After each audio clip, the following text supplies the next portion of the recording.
नाज़रीन त ॿी ब्रेकिंग न्यूज़ अवां शेयर कंदालूं। लखी गुलाम शाह खां लॻी गुलाम शाह बरसात जतोई ऐं जाफ़री बिरादरी विच में हलंदड़ खूनी तकरार जो जिरगो थियो आहे।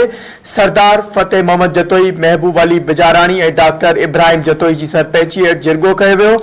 जिरगे दौरान जतोई बिरादरी जी धुर मथां 21 लख जॾहिं त जाफ़री बिरादरी ते 18 लख रुपया ॾंड विधो वियो आहे। ॿिन्ही धुरियुनि में 9 महीना अॻु ट्रेप हलाइण तां झेड़ो थियो हो, जंहिंमें ॿिन्ही धुरियुनि जा 2 ॼणा मारिजी विया हुआ। अवां खे ॿुधाईंदा हलूं त ॿिन्ही धुरियुनि में 9 महीना अॻु ट्रेप हलाइण तां झेड़ो थियो हो, जंहिं में ॿिन्ही धुरियुनि जा 2 ॼणा मारिजी विया हुआ। ख़बर जे हवाले सां अवां खे हिकु भेरो ॿीहर आगाह कंदा हलूं। इहा ब्रेकिंग न्यूज़ अवां सां शेयर करे रहिया आहियूं।